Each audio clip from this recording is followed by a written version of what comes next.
Good morning. जग रहे हो? वाह यार, चलो अब सोते हैं। ऑनलाइन वालों, जिंदा हो तो सबूत दो। Good morning, good morning. चलिए। तो हम लोग उस दिन तक, लास्ट वीक, जो हमने पढ़ा, तो क्या पढ़ा? What we have learned in our last week. हमने शुरू किया कि इंडियन कॉन्ट्रैक्ट, हमने शुरू किया था पहले कि बिजनेस लॉ क्या है। पहले हमने पढ़ा लॉ, फिर हमने कहा law means set of rules, set of rules enforced bye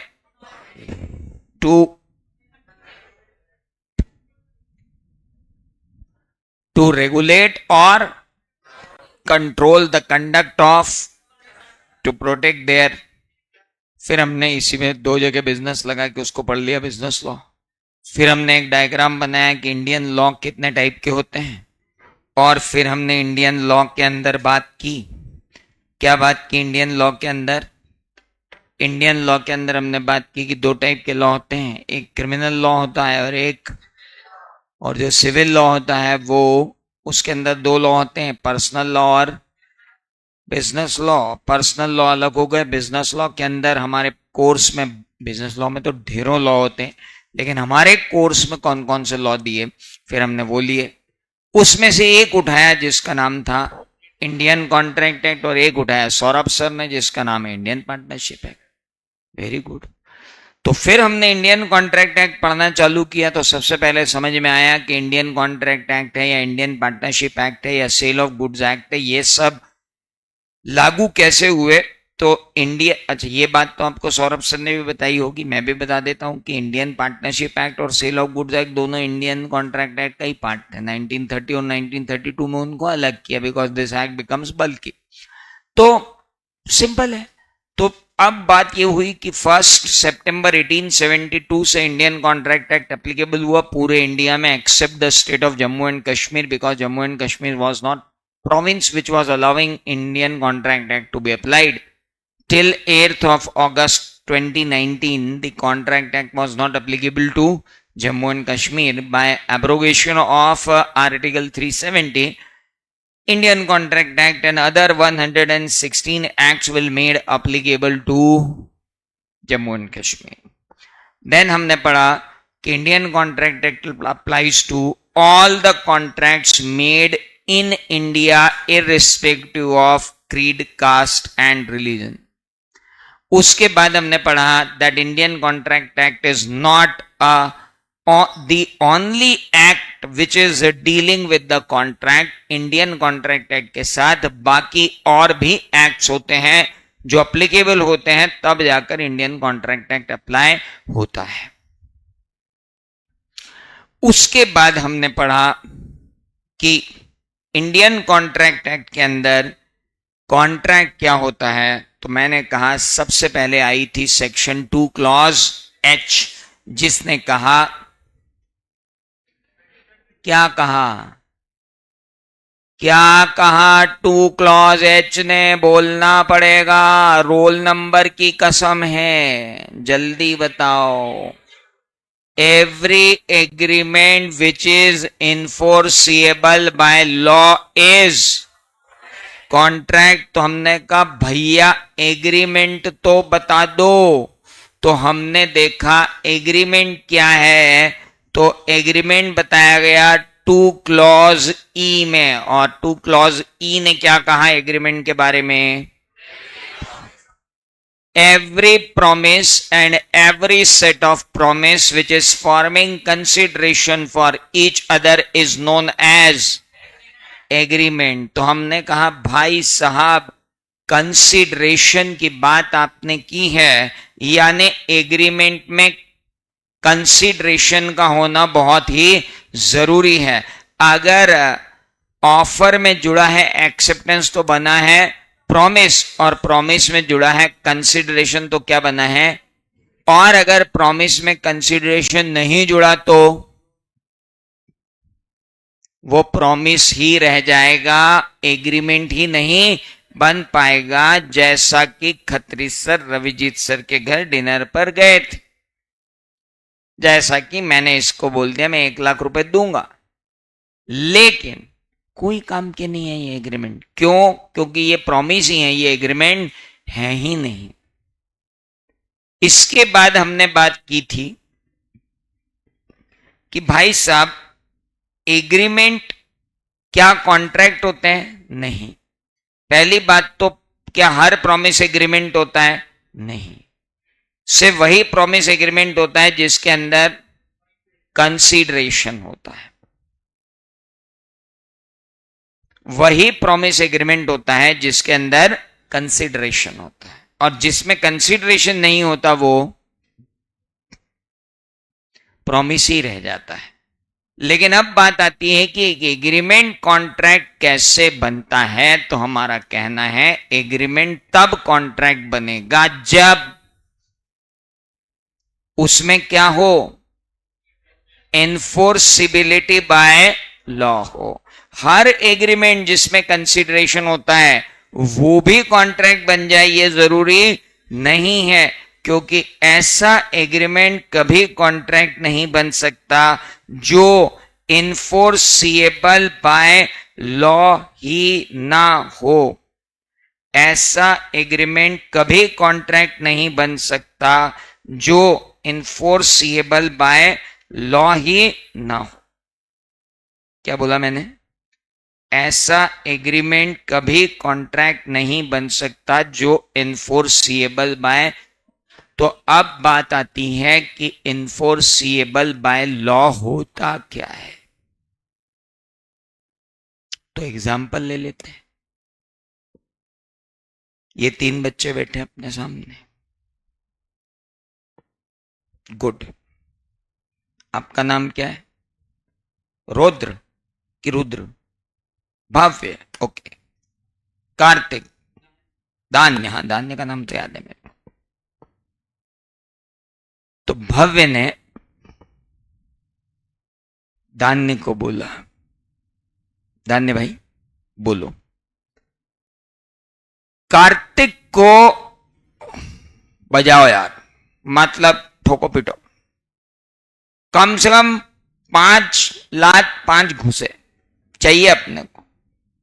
धान्य ने कहा अपन तो प्रोफेशनल आदमी, बिल्कुल आप ऑफर दो, कूट देंगे, पीट देंगे, छांट देंगे, आप टेंशन ही मत लो। पर कारण बताना पड़ता है आपको कि क्यों। बोले यार एक लड़की है जिसको मेरी तरफ देखना चाहिए, वो मेरी तरफ ना देख के इसकी तरफ देखती है, इसका चेहरा बिगाड़ो। धान्य बोल रहे हाँ आई एम रेडी, लेकिन बिना पैसे का काम नहीं करता। अरे बोले पैसे देंगे यार तेरे को। बोल क्या पैसे लेगा? बोले 2000 रुपए पर चांटा प्लस जीएसटी। पर चल तू दोस्त है तो जीएसटी छोड़ दिया, पर 2000 रुपए पर चांटा तो लगेगा। एग्रीमेंट हो गया भाई साहब, साइन एकदम बेहतरीन। एडवांस कुछ नहीं लिया, दोस्ती। दान्य ने जाके कार्तिक को 5 मारे। कार्तिक कौन से चुप बैठने वाला था, उसने 5 मारे। इतने में खत्री सर अभिजीत सर सब आ गए, दोनों को अलग अलग कर दिया। अब बिल बनाया दान्य ने, किसके नाम पे? भव्य के नाम पे, कि प्रभु 20,000 रुपए देने का कष्ट करें। बोले 20,000 किस बात के हैं? बोले 5 हमने खाए, 5 हमने मारे, टोटल हुए 10, 2,000 रुपए पर चाटा, टोटल मिला के हुआ 20,000, जल्दी से दे दे। भव्य धान्य को बोलता है नीचे चल बेसमेंट में, जहां वो पार्किंग होती वहां चलेंगे, वहां कोई आता जाता नहीं। क्यों भैया, क्या काम है? बोले चल तो सही। गए। अब भव्य धान्य को बोलता है कि सुन एक काम कर, तेरे को कितने लेने मेरे से? बोले 20,000।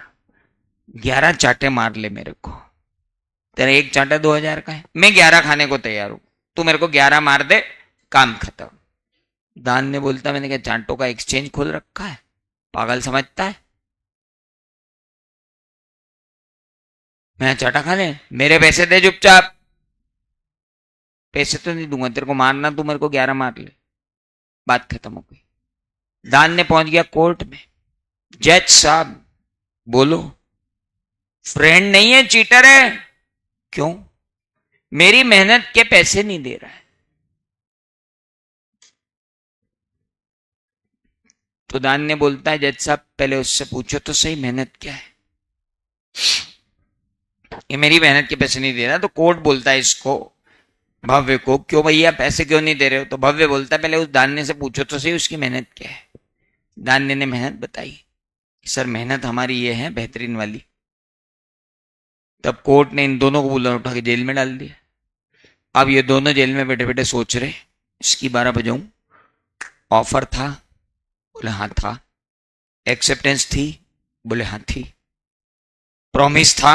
बोले हाँ, मेरा प्रॉमिस तेरे को, तेरा प्रॉमिस मेरे को, दोनों का प्रॉमिस एक दूसरे को। एग्रीमेंट था? बोले हाँ एग्रीमेंट था। फिर क्या हुआ? इन्फोर्सिबिलिटी बाय लॉ नहीं है, इन्फोर्सिबिलिटी अपने ऊपर लग गई। हेलो, तो वो एग्रीमेंट एग्रीमेंट ही रह गया, वो क्या नहीं बन पाया? कॉन्ट्रैक्ट ही नहीं बन पाया। इस पूरी कहानी से हमें क्या शिक्षा मिलती है बंधुओं? क्या शिक्षा मिलती है? कि भाई साहब, हर एग्रीमेंट कॉन्ट्रैक्ट नहीं होता। हर एग्रीमेंट कॉन्ट्रैक्ट नहीं होता। क्या हो गया यार इसको, आज चार्जिंग को क्या हो गया भाई, सुबह से गड़बड़ कर रहा है। Every agreement is not contract. Her agreement contract नहीं होता। Is that clear? मतलब अब हमारे पास बात आ गई कि ऑफर में जुड़ेगा क्या? एक्सेप्टेंस। तो बनेगा क्या? प्रॉमिस में जुड़ेगा क्या? तो क्या बनेगा? एग्रीमेंट में जुड़ेगा क्या? Enforceability by law. तो क्या बनेगा? कॉन्ट्रैक्ट। हेलो, समझ में आया? तो अब मुझे एक बात बताओ कि क्या हर ऑफर एक प्रॉमिस बनेगा? चलो जवाब दो, क्या हर ऑफर प्रॉमिस बनेगा? नहीं, सिर्फ वो ऑफर प्रॉमिस बनेगा जो एक्सेप्ट होगा। जो एक्सेप्ट नहीं होगा वो ऑफर का ऑफर ही रह जाएगा। अच्छा, लेकिन क्या हर प्रॉमिस में एक ऑफर होता है? क्या हर प्रॉमिस में एक ऑफर होता है? यस, हर प्रॉमिस में एक ऑफर होता है, क्योंकि प्रॉमिस तो बनता ही तब है जब ऑफर क्या हो जाए? एक्सेप्ट। अगला क्वेश्चन पूछता हूं, क्या हर प्रॉमिस एग्रीमेंट बनता है? नहीं, सिर्फ वही प्रॉमिस एग्रीमेंट बनते हैं जिनमें क्या होता है? कंसिडरेशन। ओके, लेकिन क्या हर एग्रीमेंट में एक प्रॉमिस होता है? हमेशा होता है। हर एग्रीमेंट में एक प्रॉमिस हमेशा होता ही है। हर एग्रीमेंट में प्रॉमिस होता है, लेकिन हर प्रॉमिस एग्रीमेंट नहीं होता।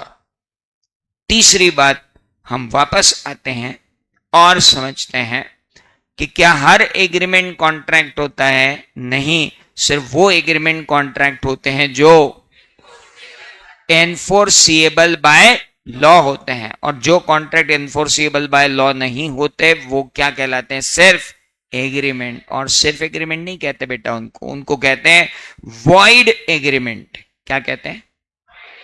दे all are known as void agreement. Void agreement कहलाते हैं वो। क्या मेरी बात समझ में आई? इतनी बातें अभी हो रही हैं। संदीप, संस्कार को बुलाओ जरा एक मिनट। तो कहने का मतलब कि एग्रीमेंट से लेकर कॉन्ट्रैक्ट बनने के सफर तक सारी चीजें हमारे पास आ गई। अब हम और आगे चलते हैं और समझना चालू करते हैं बाकी चीजों को।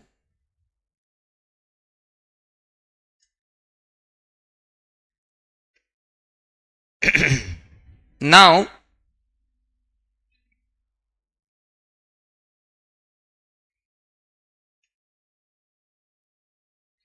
यार ये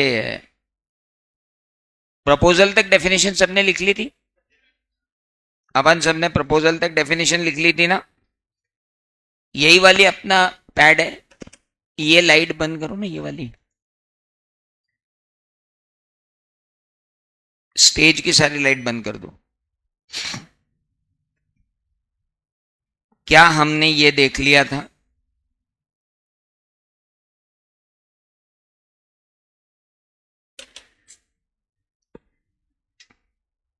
प्रपोजल तक हमारा सब कुछ हो गया था। देखो यहां पे आया, यहां तक लिख लिया था अपन ने। Everyone, this is your I your pad only, इसी पे बात कर रहे थे अपन। चलिए अब बात करते हैं कि पहले हमने देखा प्रपोजल, प्रपोजल के बाद हमने एग्रीमेंट डेफिनेशन देखी थी कौन सी?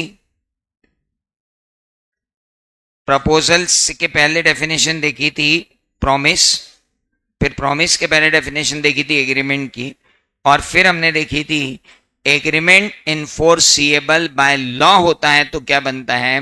कॉन्ट्रैक्ट। लेकिन अब हमको देखना है एक नई बात कि कब ऐसा होता है कि एग्रीमेंट कॉन्ट्रैक्ट बनता है। तो अब मैं एक बहुत इंपॉर्टेंट टॉपिक पे हूं, व्हाट एग्रीमेंट्स आर कॉन्ट्रैक्ट।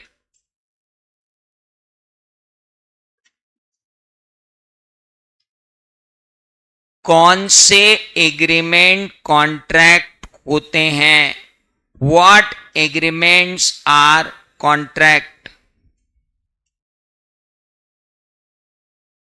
कौन से एग्रीमेंट कॉन्ट्रैक्ट होते हैं? ये कहा है किसने? सेक्शन 10 ने। जस्ट अ मिनट,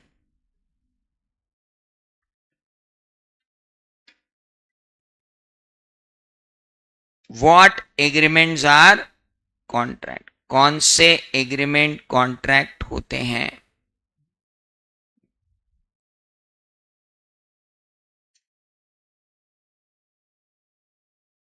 आइए लेट्स मूव टू सेक्शन 10। कौन सी सेक्शन? अभी तक कौन कौन सी सेक्शन देखी? 2 क्लॉज ए क्या देखा? अब 2 क्लॉज ए में क्या देखा? आधों की तो नींद नहीं उड़ती है नालायकों की। 2 का क्लॉज ए क्या था? Very good, proposal. और उसके बाद क्या था? प्रपोजल के बाद 2 क्लॉज बी क्या था? और 2 क्लॉज ई क्या था? और 2 क्लॉज एच क्या था?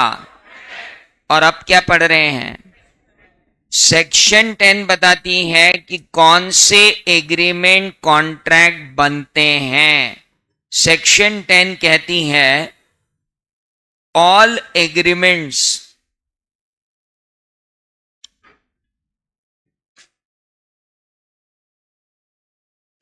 Are contract if complies with all the following conditions। नीचे लिखी हुई अगर सारी कंडीशंस को फॉलो कर लेंगे तो all agreements are contract if complies with all the following condition.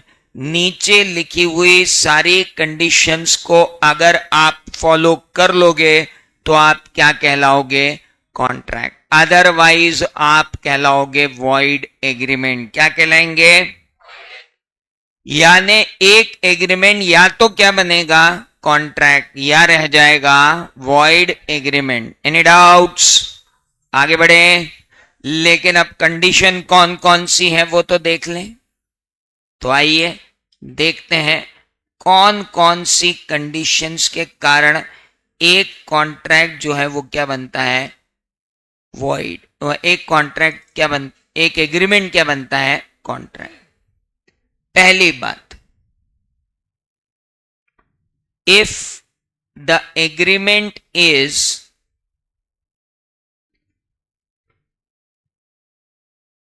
out of free consent,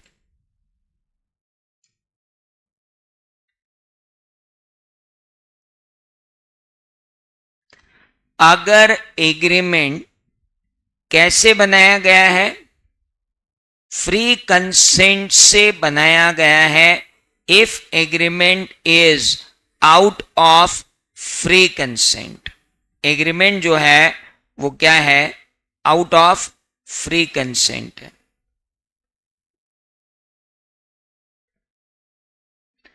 दूसरी बात, between the parties competent to contract,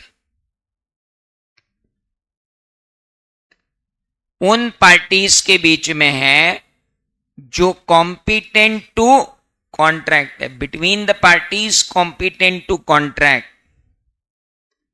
तीसरा, for a lawful object and lawful consideration,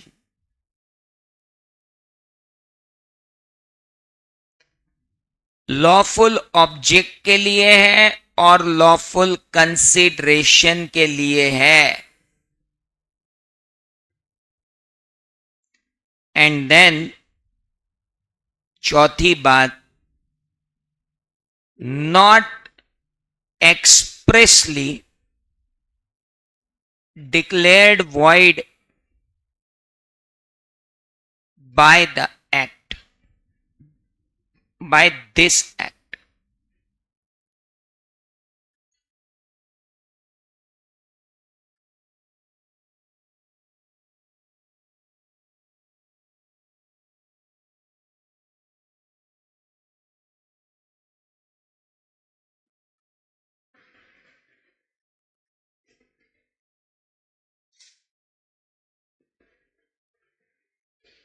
Not expressly declared void by the act।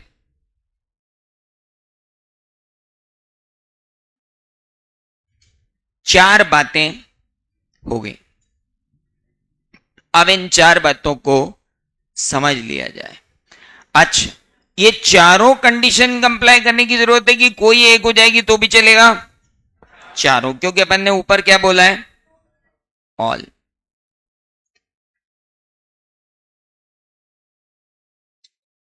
यहां अपन ने क्या बोला है, all.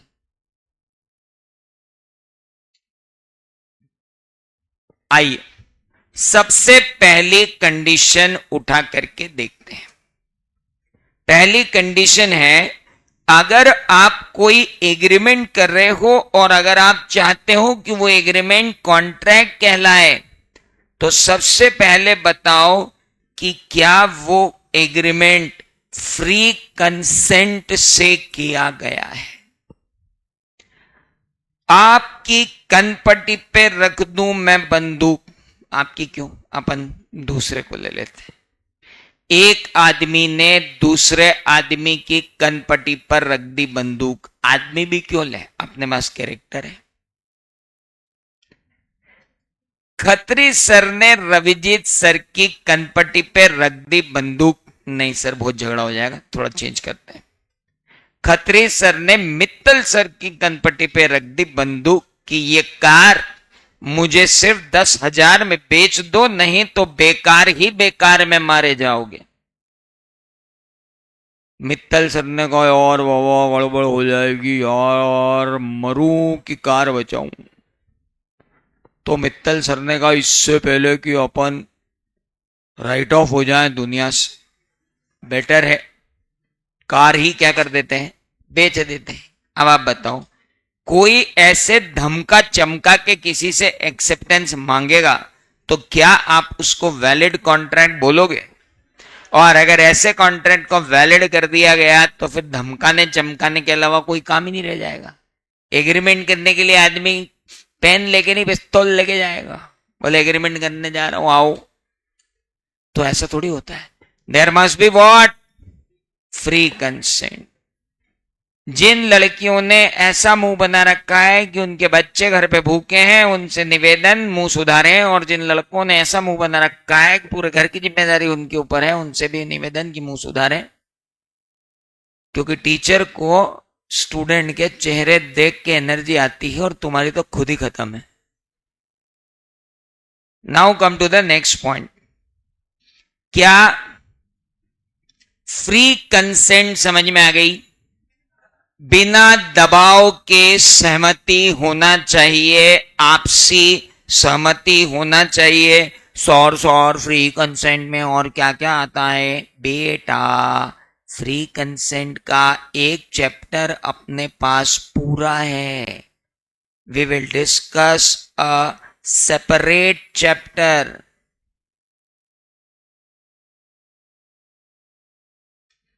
एक पूरा चैप्टर डिस्कस करेंगे अपन। Don't worry about it.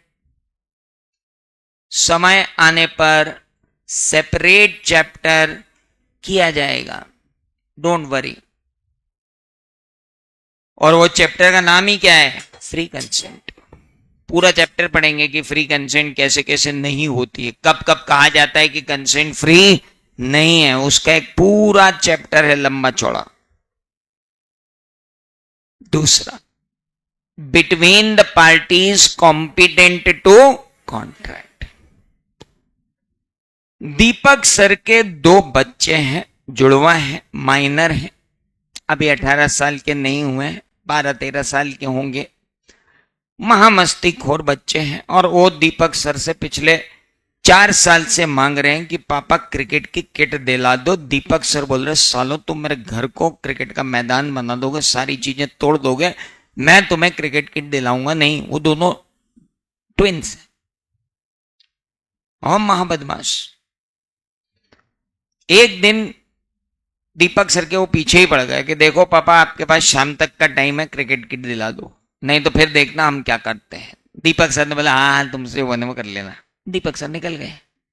शाम को जब दीपक सर अपने घर वापस लौटे तो दीपक सर की नई कार लेकर पड़ोसी जा रहा था। दीपक सर ने उसको हाथ देके रोका, दादा मेरी कार मेरे से बिना पूछे कहां ले जा रहे हो? बोले टेंशन मत लो, आपके बच्चों ने मेरे बच्चे को 5,000 रुपए में कार बेच दी है और वो क्रिकेट की किट खरीदने गए हैं।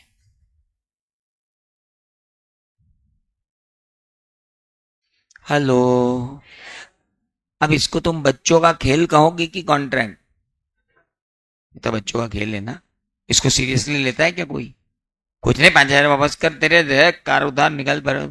अब मान लो कोर्ट में चला जाए और कोर्ट में जाके बोले नहीं नहीं नहीं, नहीं बच्चों के बीच का कॉन्ट्रैक्ट वैलिड कॉन्ट्रैक्ट है, मैं तो दीपक सर को कार नहीं दूंगा, तो कोर्ट बोलेगा बच्चों का खेल है भैया, ऐसा मत करो, बच्चे तो कुछ भी खेल लेते हैं। अरे चलो बच्चों को छोड़ो।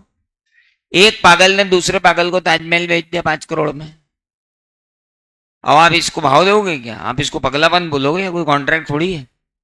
अच्छा तो पहले ये बता दो कि कॉम्पिटेंट टू कॉन्ट्रैक्ट कौन है। ऐसा नहीं हो जाए कि हम अपने जीवन में पाए कि हम तो कॉम्पिटेंट टू कॉन्ट्रैक्ट नहीं हो। डिटेल में समझाओ, सेपरेट चैप्टर में पढ़ेंगे बाबू।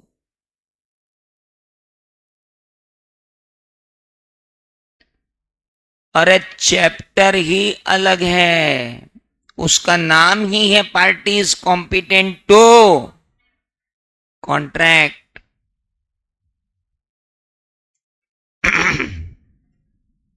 Okay, for a lawful object and lawful consideration. हम क्या पढ़ रहे हैं? मेरी नींद अभी खुली। बिजनेस लॉ पढ़ रहे हैं, मैं असीम त्रिवेदी, याद कर। और मैं क्या पढ़ा रहा हूं बिजनेस लॉ के अंदर? बधाइयां। इंडियन कॉन्ट्रैक्ट एक्ट के अंदर डेफिनेशन पढ़ने के बाद कौन से एग्रीमेंट क्या होते हैं, हाँ उसके बारे में चर्चा कर रहे हैं। हर एग्रीमेंट कॉन्ट्रैक्ट नहीं होता, पहले उस एग्रीमेंट को क्या होना पड़ता है? अबे क्या होना पड़ता है? पहले तो उसे फ्री कंसेंट से बना होना पड़ता है, दूसरा उसे क्या होना पड़ता है, जो लोग हैं उनका क्या होना है, पार्टियां क्या होनी चाहिए, कॉम्पिटेंट टू कॉन्ट्रैक्ट। तीसरा क्या है, ये देखो इसको पूरे परिवार की चिंता है। बालिके क्या हुआ तुमको, आज कहाँ खोई खोई हो भाई, मैं कुछ पढ़ा रहा हूं, क्या हो गया। एक मिनट में लुकिंग लंदन टॉकिंग टोक्यो तो नहीं हूं, मैं जिधर देखता हूं उधर ही देखता हूं। आप क्या हो गया, आपको कुछ चिंता, हाँ क्या चिंता क्या फिक्र, फिजिकली प्रेजेंट मेंटली एब्सेंट, कहाँ सोच रहे हो क्या सोच रहे हो, और यहाँ पढ़ रहे हैं अपन। हाँ हाँ बिल्कुल पढ़ो वापस। पहला क्या हुआ, फ्री कंसेंट। भगवान कसम ऐसी बैच मिली है, उसे झकझोर झकझोर के पढ़ाना पड़ा, भैया पढ़ ले। ऑनलाइन वालों को देखो, एक ओ जग रहे हो रे,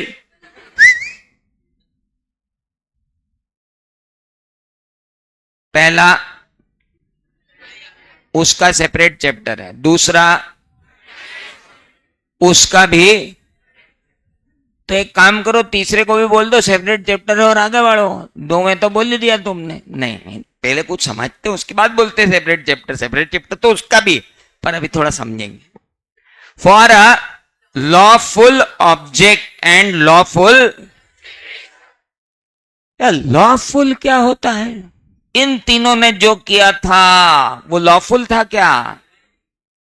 इसने कहा था इसको नहीं, इसको किसको मार, क्या किसी को मारने पीटने के उद्देश्य से कॉन्ट्रैक्ट करना एक कानूनी उद्देश्य है, लॉफुल है ये, मारना पीटना नहीं। और लॉफुली, अच्छा मारने पीटने के बदले में पैसे लेना, 1,000 रुपए चाटा 2,000 रुपए चाटा, क्या इसको आप लॉफुल कंसिडरेशन बोलोगे, नहीं। तो ऑब्जेक्ट क्या होना चाहिए, लॉफुल, कंसिडरेशन भी क्या होना चाहिए। सर कोई एक लॉफुल होगा तो चलेगा क्या, एक तो मेरे को इस आदमी की बात ही समझ में नहीं आती, बीच बीच में क्वेश्चन पूछ लेता है यार, ये क्या पूछ रहा है। अब मैं ये पूछ रहा हूं कि क्या लॉफुल ऑब्जेक्ट और लॉफुल कंसिडरेशन दोनों का होना जरूरी है या एक भी चलेगा।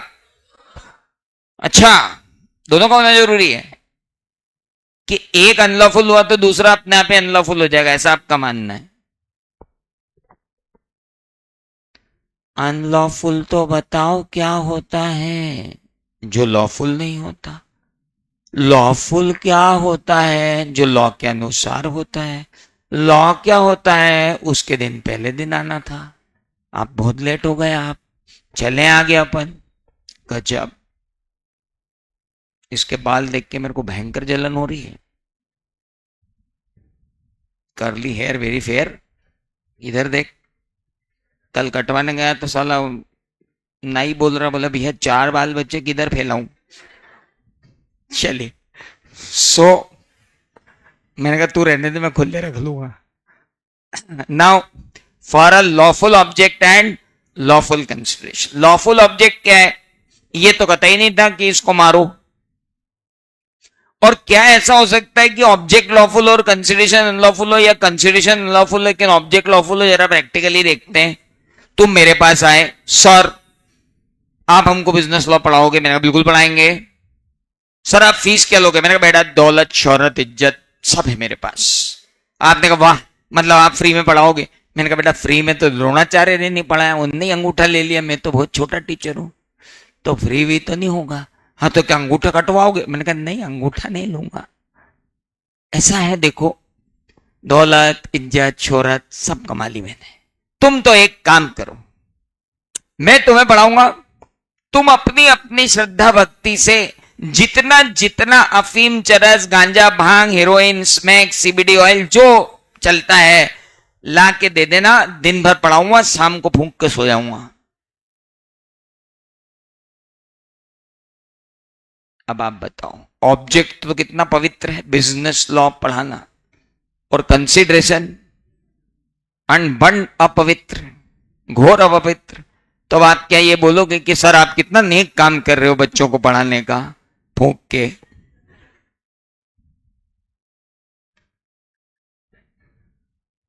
कुछ लोगों को सही में बच्चे भूखे हैं, उनको ना हंसी आती है उनकी जबरदस्ती शादी करने वाले माँ बाप मालूम बहुत परेशान होगा, जिंदगी से परेशान बैठे यहाँ पे लोग उजड़े चमन साले।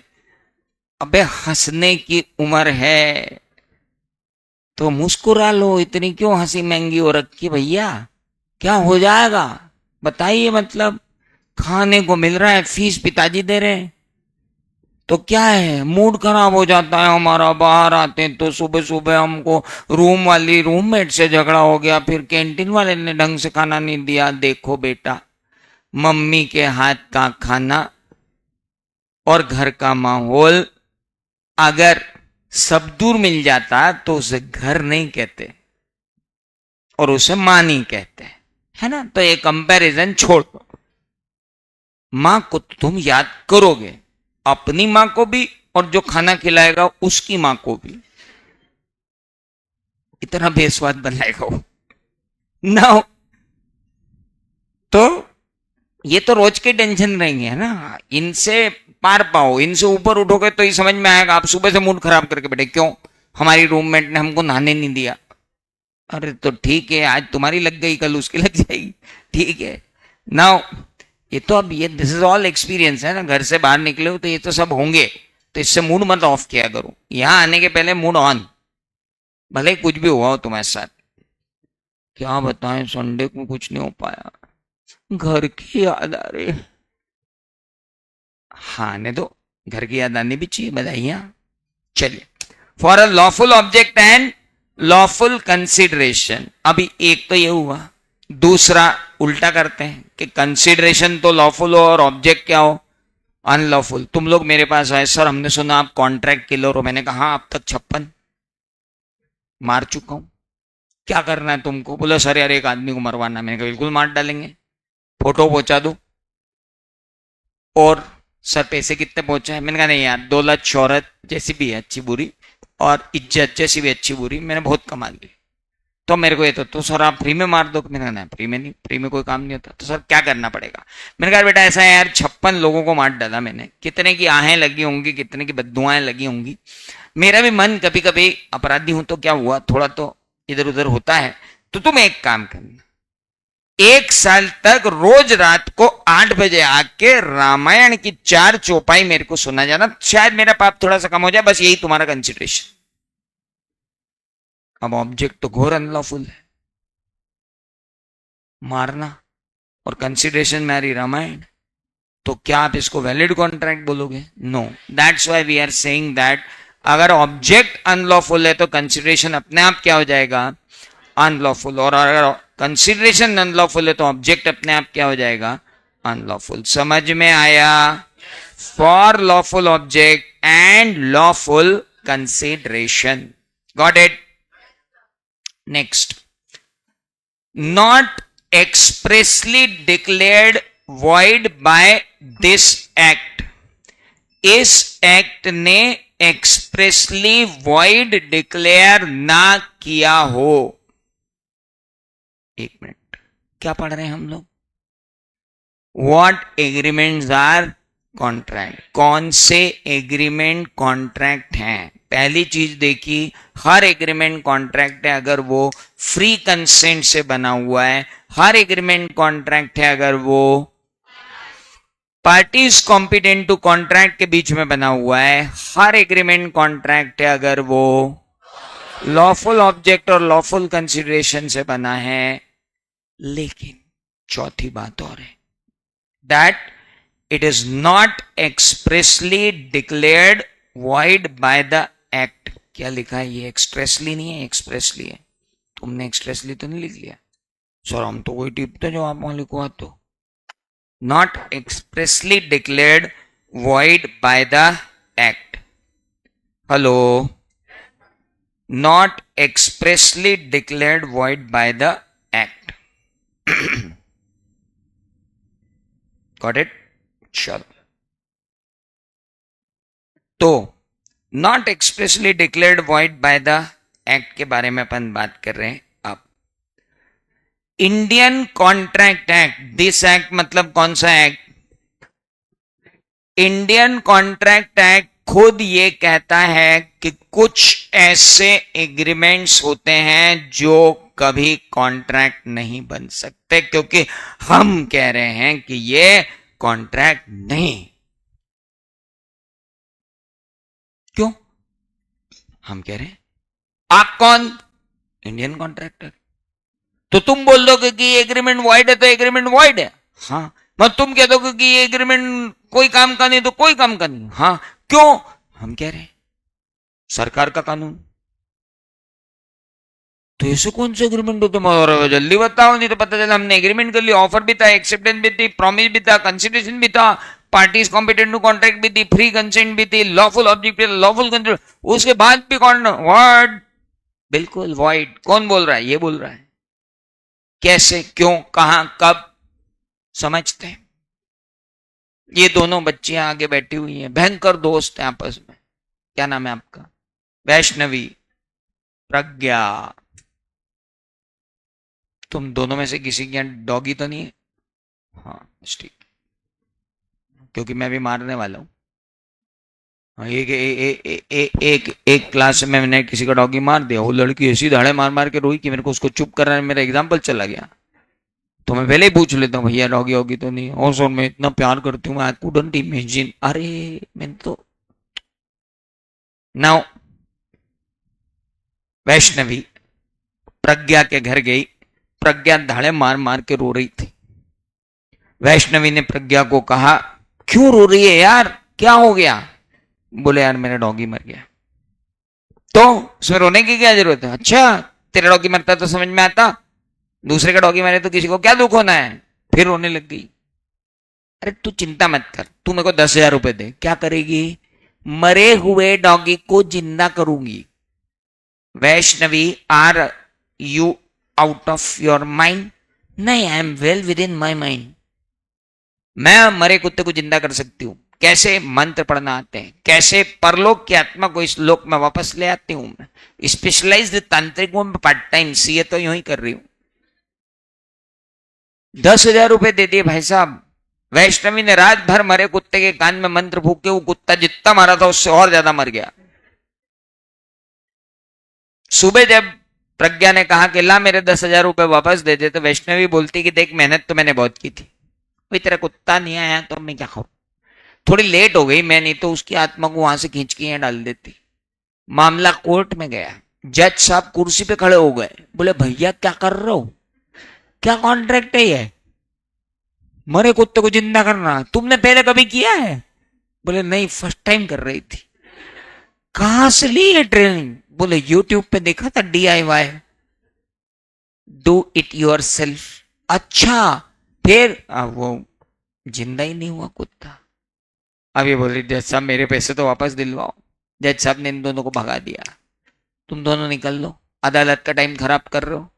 तुम दोनों जो एग्रीमेंट किया वो एग्रीमेंट वॉइड है। क्यों वॉइड है?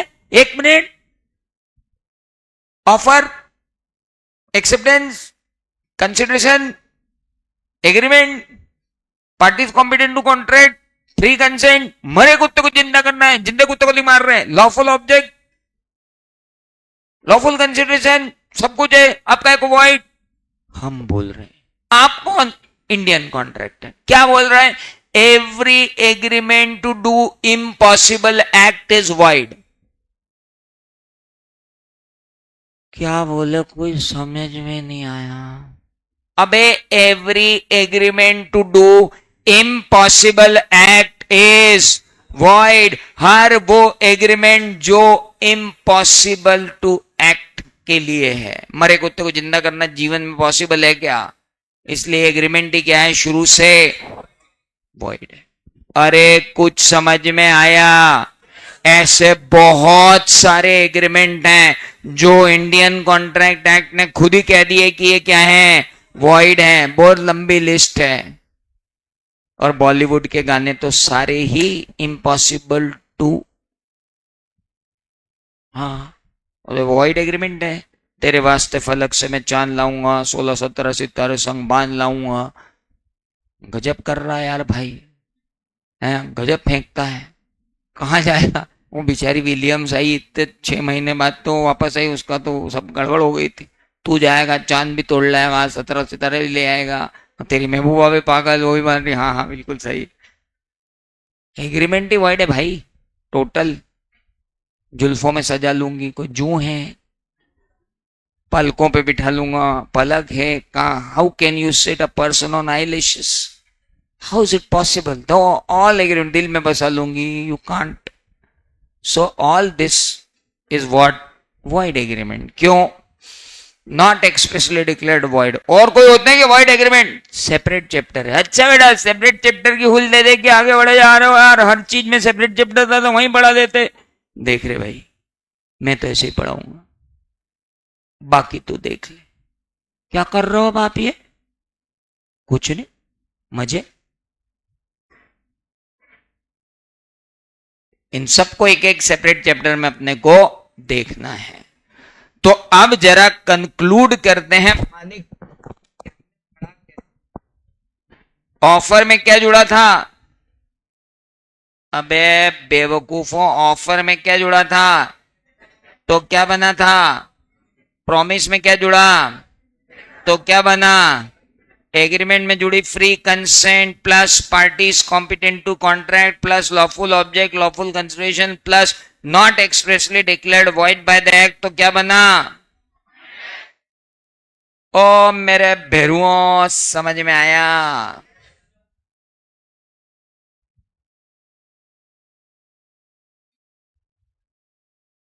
तुम्हारा टाइम हो गया यार सर, तुम निकल लो। क्या है कि हम थोड़ा इधर उधर देख लें, सोना है तो सो लें। हमारी भी कुछ आशाएं हैं इस क्लास से, वो भी पूरी होनी चाहिए।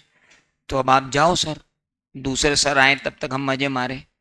और जितने भी लोग यहाँ पर आए हैं, जिन्हें बहुत भयंकर स्वतंत्रता मिली अपने घर से यहाँ लैंड होने के बाद, कि वो अपने मोबाइल को जितनी देर चाहे उतनी देर देख पा रहे हैं, और रात को मोबाइल खुद के ही सीने पे जब तक नहीं गिर जाए चिल्ला के कि भैया मेरी बैटरी डाउन हो गई अब तो छोड़ दे, तब तक आप नहीं छोड़ रहे हो और यहां आके सो रहे हो। कल से जो सोता हुआ मिला मैं लेके आऊंगा लॉलीपॉप्स, वो होते हैं डंडी वाली, बस जहां कोई सोता हुआ मिला फेंक के मारा और मुंह में रखोगे, और जब तक क्लास खत्म नहीं होगी निकालोगे नहीं। सजा दे दूंगा कल से, मैं बता दे रहा हूं। मैं बहुत बेहतरीन खतरनाक इंसान हूं। सोया आदमी और मैंने फेंक के मारी, चल मुंह में लेके बैठ जा, बैठा रे पूरा निकाली ना, दूसरी दे दूंगा। और फिर रविजीत को बोल जाऊंगा कि तेरी लेक्चर में भी चालू रखवा उसको। सो के देखो तुम, अब रात को 6 घंटे की मिनिमम नींद चाहिए यहां बैठने के लिए। 6 बजे तो हम सोते हैं, 8 बजे उठ के आ जाते हैं। बहुत गजब कर रहे हो तुम।